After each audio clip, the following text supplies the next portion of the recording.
ॐ अज्ञानतिमिरान्धस्य ज्ञानाञ्जनशलाकयः चक्षुरुन्मिलितं येन तस्मै श्रीगुरुवे नमः।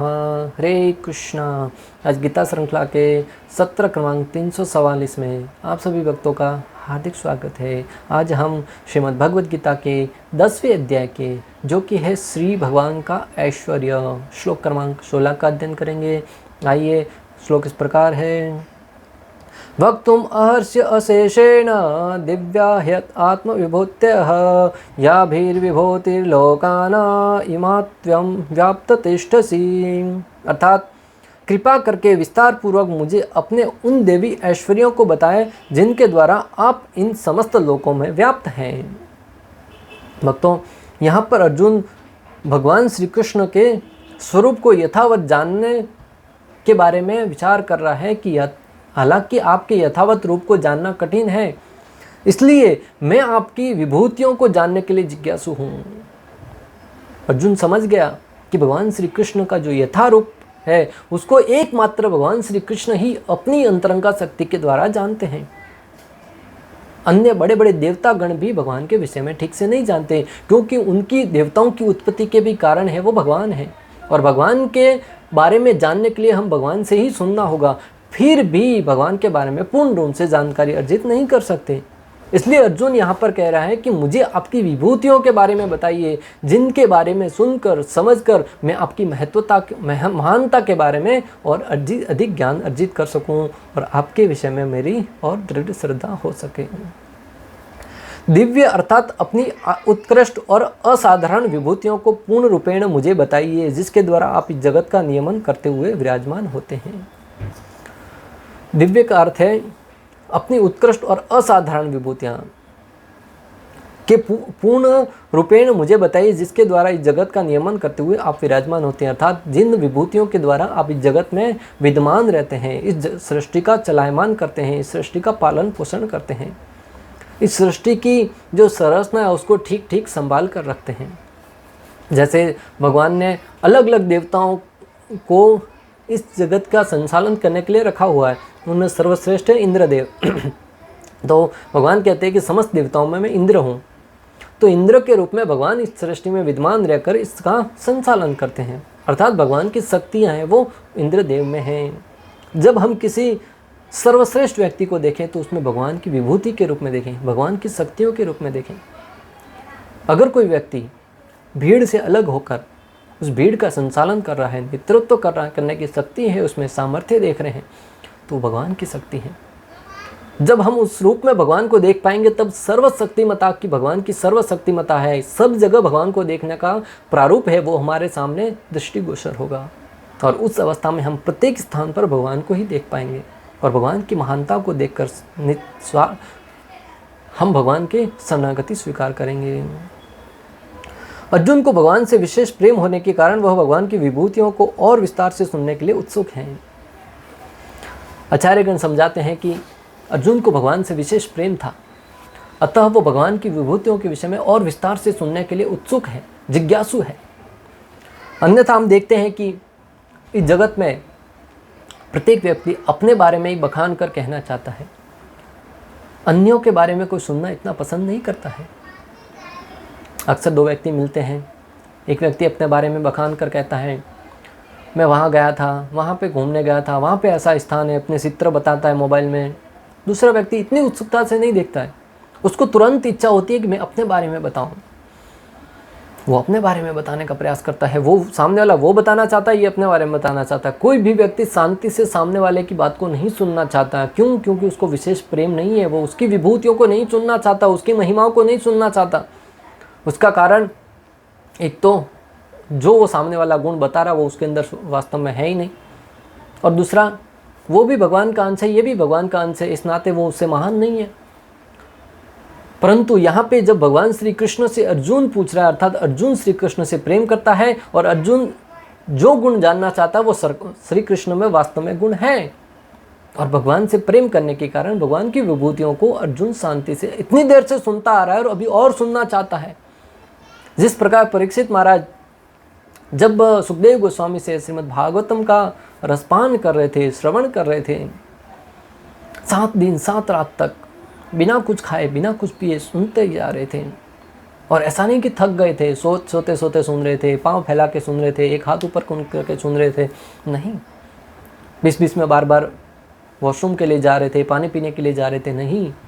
पूर्ण उत्सुकता के साथ ऐसा सुन रहे थे जैसे लग रहा है अभी अभी कथा प्रारंभ करिए, और बार बार जिज्ञासा करके कृष्ण के विषय में और इसके बारे में कुछ जानते हैं तो विस्तार से बताइए, इसके बारे में विस्तार से बताइए, ये कैसे संभव हुआ, ये कृष्ण ने कैसे किया, ये लीला किस प्रकार है। जब बार बार ऐसे जिज्ञासा कर रहे थे तो सुखदेव गोस्वामी समझ गए कि उनको अभी कथा में आनंद आ रहा है, और वास्तव में श्री कृष्ण की कथा में आनंद होता है। वरना भक्तों, इस ग्राम्य वार्ताओं में, भौतिक जगत की तथाकथित वार्ताओं में तो मात्र क्लेश ही होता है। जो सुनाने वाला है उसको सुनाते वक्त दूसरों के प्रति ईर्ष्या होती है, या तो वो ईर्ष्या के भाव से सुनाता है, या द्वेष के भाव से सुनाता है, या घृणा के भाव से सुनाता है। और जो सुनने वाला है उसको भी तीसरे व्यक्ति के बारे में सुनकर उससे द्वेष उत्पन्न होता है, उसके बारे में घृणा उत्पन्न होती है। और जिसके बारे में कही जा रही है उसके बारे में अगर मालूम पड़े कि वो लोग मेरी चर्चा कर रहे हैं तो स्वाभाविक है उसको भी उनसे घृणा उत्पन्न होगी। इससे सिद्ध होता है कि इस भौतिक जगत की तथाकथित ग्राम्य वार्ता हैं वो मात्र क्लेश उत्पन्न करने वाली है, परंतु भगवान श्री कृष्ण की कथाएं हैं, भगवान श्री कृष्ण की लीलाएं हैं, वो तप्त रेगिस्तान में हल्की हल्की बूंदाबारिश करने वाली है। इस भौतिक जगत के जीव जो तप रहे हैं दुखों से, कष्टों से, उन सब के हृदय को सितवन प्रदान करने वाली है। भगवान का वर्ण है वही श्याम वर्ण है, अर्थात बादलों सा वर्ण है, मेघ वर्ण है। जब पृथ्वी देवी गर्मी की ऋतु में तप्त हो जाती हैं तब जब बादलों को ऊपर आती हुई देखती है श्याम वर्ण के, तब वो प्रसन्न हो जाती हैं। उसी भांति भगवान के भक्त जब श्री कृष्ण के श्यामल दर्शन करते हैं तो उनका हृदय तृप्त हो जाता है, और उसी भांति भगवान की कथाएं भी भक्तों को, हृदयों को शांत करने वाली है, निर्मल करने वाली है। इस श्लोक से ऐसा लगता है कि अर्जुन भगवान संबंधी अपने ज्ञान से पहले से संतुष्ट हैं। कृष्ण कृपा से अर्जुन को व्यक्तिगत अनुभव, बुद्धि तथा ज्ञान और मनुष्य को इन साधनों से जो कुछ भी प्राप्त हो सकता है वह सब प्राप्त है, तथा उसने कृष्ण को भगवान के रूप में समझ रखा है। इस श्लोक से यह स्पष्ट होता है भक्तों कि अर्जुन भगवान श्री कृष्ण को भगवान रूप में स्वीकार कर चुका है, अर्थात भगवान के विषय में उसको आवश्यक ज्ञान तो प्राप्त है ही। मनुष्य को साधारणतया जो ज्ञान अर्जित करना चाहिए भगवान श्री कृष्ण के विषय में, वो ज्ञान अर्जुन को पहले से ही था। प्रमाण भक्तों, भगवद गीता 10.12 और 13, जिसमें अर्जुन कहते हैं कि परम ब्रह्म परम धाम पवित्रम परम भवान पुरुषम शाश्वतम दिव्यम आदिदेवजम विभुम आहुस्त्वामर्ष्य देवर्षि नारद असितो देवलो व्यास। भगवान श्री कृष्ण की जब अर्जुन इतनी स्तुति करी, ये तभी कर पाएगा जब उसको भगवान के विषय में ठीक ठीक ज्ञान होगा। तो यहाँ पे सिद्ध होता है कि अर्जुन को हालांकि भगवान के विषय में ज्ञान था, परंतु फिर भी और अधिक ज्ञान करने की जो लालसा थी, उत्कंठा थी, इस कारण वो भगवान से प्रार्थना कर रहा है, निवेदन कर रहा है कि भगवान आप अपने बारे में और विभूतियों का वर्णन कीजिए। अर्जुन को किसी प्रकार का संशय नहीं है तो भी वह कृष्ण को अपनी सर्वव्यापकता की व्याख्या करने के लिए अनुरोध करता है। अर्जुन को किसी प्रकार का संशय नहीं था, फिर भी वो भगवान श्री कृष्ण को अपनी सर्वव्यापकता के विषय में वर्णन करने के लिए अनुरोध करना है, प्रार्थना कर रहा है।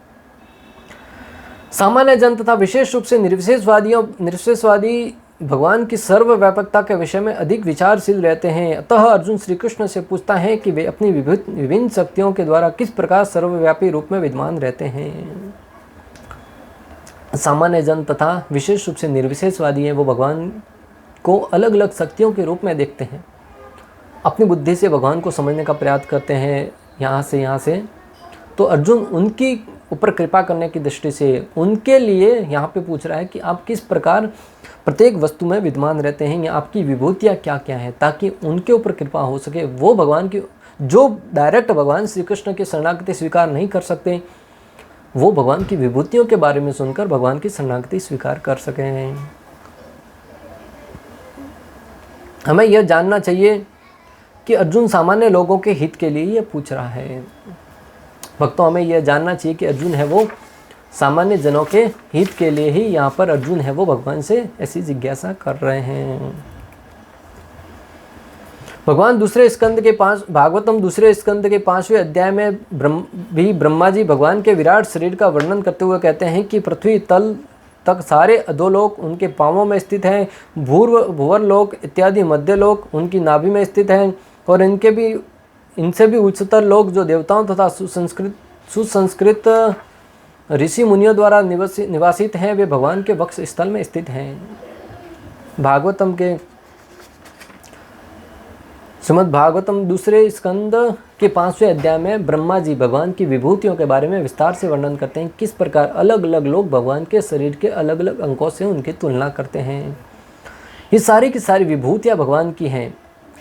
इससे सिद्ध होता है कि भगवान है वो सर्वशक्तिमान है भक्तों, और हम सब मात्र भगवान के अंश स्वरूप हैं। भगवान के विराट रूप के वक्ष स्थल से गर्दन तक के प्रदेश में जनलोक तथा तपोलोक स्थित हैं, जबकि सर्वोच्च लोक सत्य लोक इस विराट रूप के सिर पर स्थित है, किंतु आध्यात्मिक लोक शाश्वत हैं। आध्यात्मिक लोक तक सत्य लोक तक भगवान के शरीर के अंग अलग अलग अंगों से उनकी तुलना की गई है, परंतु जो आध्यात्मिक लोक अर्थात गोलोक धाम है वो स्वतंत्र है, जहाँ पर नित्य भगवान लीलाएं करते हैं अपने भक्तों के साथ। इन सारे लोकों का समय आने पर प्रलय होता है, परंतु वो जो भगवान का आध्यात्मिक धाम है वहाँ पर कभी प्रलय नहीं होता है। हे पुत्र नारद, तुम मुझसे जान लो कि कुल 14 लोकों में से 7 निम्न ग्रह मंडल अधोलोक हैं। इनमें पहला लोक अतल है जो कटी में स्थित है, दूसरा लोक वितल है जो जांघों में स्थित है, तीसरा लोक सुतल जो घुटनों में स्थित है, चौथा लोक तलातल है जो पिंडलियों में, पांचवा लोक महातल है जो टखनों में है, छठा लोक रसातल है जो पांवों के ऊपरी भाग में स्थित है, तथा 7वां लोक पाताल लोक है जो तलवों में स्थित है। इस प्रकार भगवान का विराट रूप समस्त लोकों से पूर्ण है। इस सृष्टि में जो 14 लोक हैं, उन 14 लोकों का वर्णन ब्रह्मा जी ने यहाँ पर किया है। जो 14 लोक है उसमें से 7 लोक हैं वो निम्न ग्रह है मंडल है, जो अधोलोक हैं उन अधोलोकों का उन्होंने यहाँ पर वर्णन किया है, और पहले 7 लोकों का पहले ही वर्णन कर चुके हैं। तो इस प्रकार इन सारे लोकों का भगवान श्री कृष्ण की शरीर से तुलना करते, कोई भगवान के पाँवों का तलवा है, कोई भगवान की पेंडलिया है, कोई भगवान का कटी प्रदेश का हिस्सा है, कोई भगवान के घुटने हैं, कोई टखने हैं। इस प्रकार हम समझ सकते हैं कि एक एक लोग भगवान के शरीर के अंग स्वरूप हैं। क्या हमारे के शरीर के अंग कोई लोग हो सकते हैं? हम मात्र मांस और मज्जा का बना हुआ शरीर है, फिर भी जीव अज्ञानतावश अपने आप को कभी कभी भगवान रूप में प्रस्तुत करने का प्रयास करता है।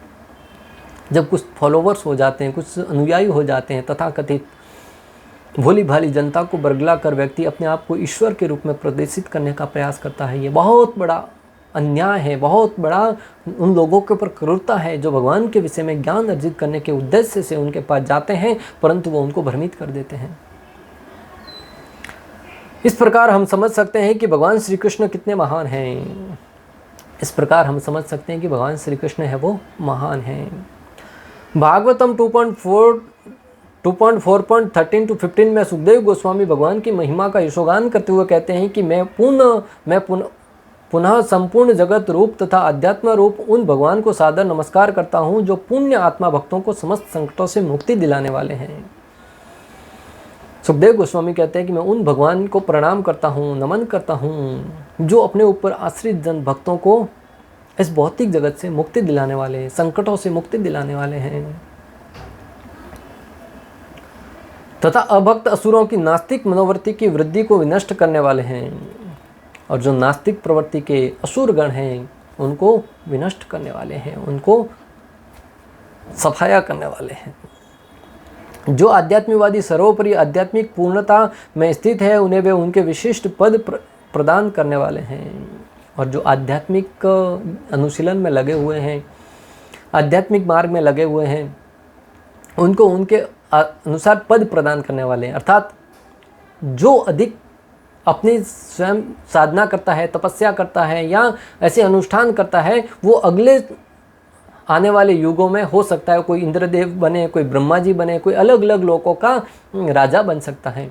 तो उन सबको जो पद प्रदान करने का कार्य है वो भगवान ही प्रदान करते हैं।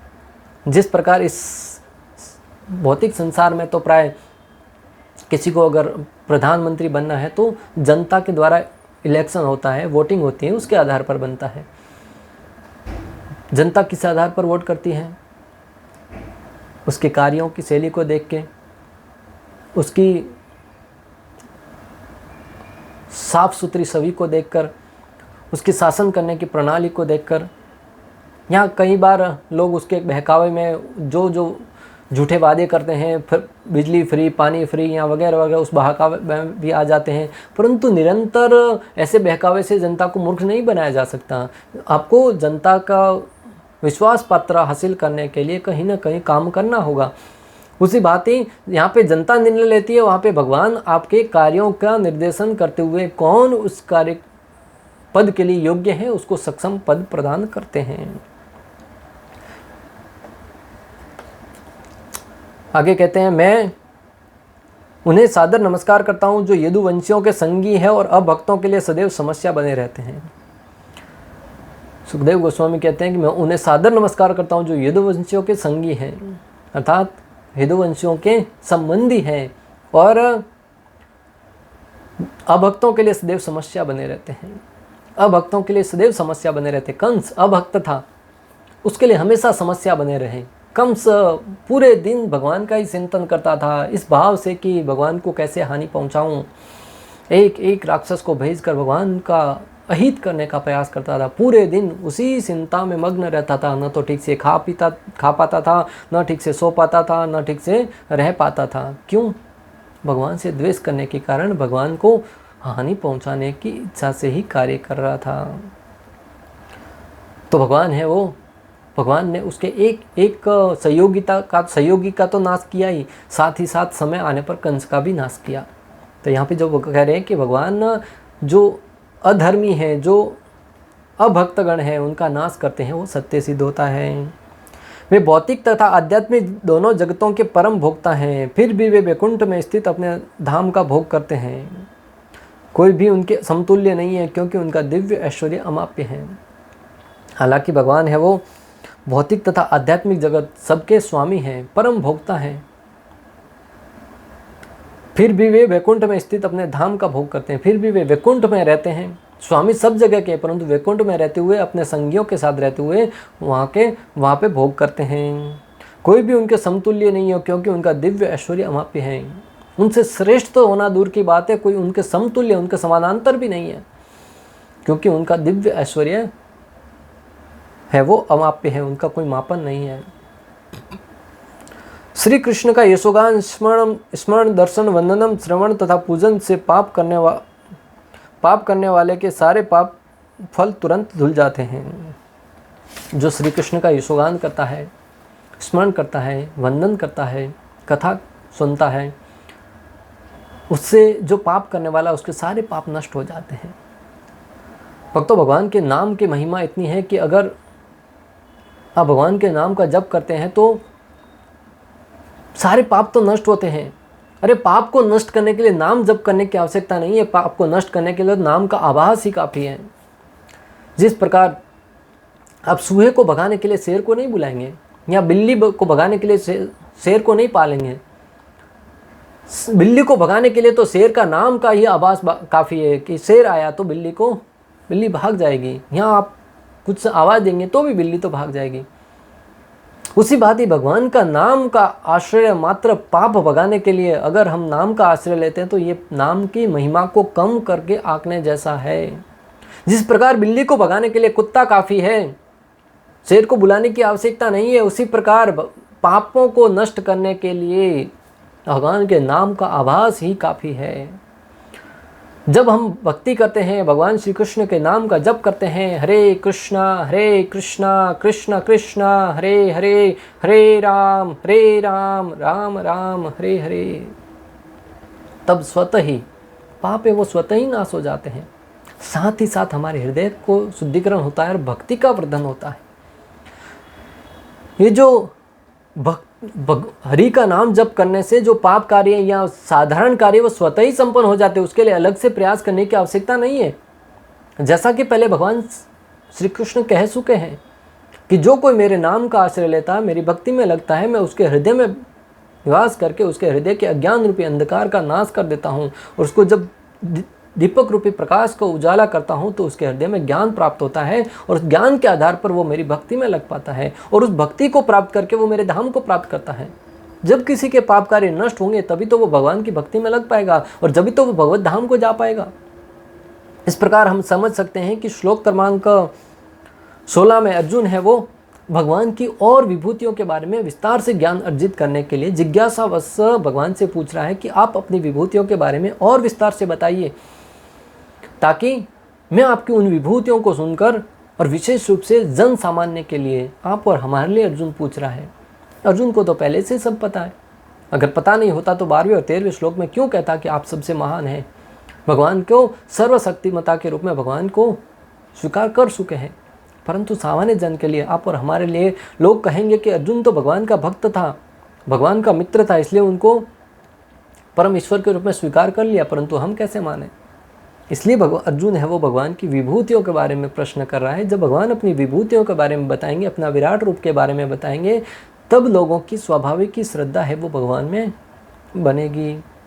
इस प्रकार श्लोक क्रमांक 16 में हमने समझा कि जो भगवान का भक्त है वो भगवान की महिमाओं को जानते हुए, उनकी महिमाओं को यशोगान करते हुए, श्रवण करते हुए भगवान की शरणागति लेता है। और जो अभक्तगण है वो भगवान से ईर्ष्या करने के कारण, द्वेष करने के कारण भगवान की महिमाओं को, भगवान की जो सर्वशक्तिमता है उसको स्वीकार नहीं कर पाता है।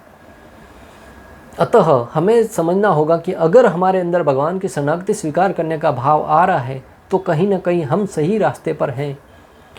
अगर हम भक्ति करते हुए भगवान से ईर्ष्या करने का भाव आ रहा है, हम श्री कृष्ण को स्वीकार न करके नकारते हुए हम कहीं ना कहीं किसी और रास्ते पर चल पड़े हैं, तो हमें अपने आत्म अवलोकन करने की आवश्यकता है, जिससे हम अपना सही रास्ते को ढूंढ पाएं। क्योंकि आज की तारीख में ऐसे अनेक रास्ते हैं, अनेक लोग हैं जो लोगों को राह से भटकाने का भी काम कर रहे हैं। अध्यात्म के नाम पर, भक्ति के नाम पर, योग साधना के नाम पर हमारा कर्तव्य बनता है कि हमें बुद्धि दी है भगवान ने, विवेक दिया है, ज्ञान दिया है, जिसके आधार पर हम सही और गलत का मार्गदर्शन कर सकें और उस सही और गलत का निरीक्षण करके निर्णय ले सकें कौन सही है और कौन गलत है।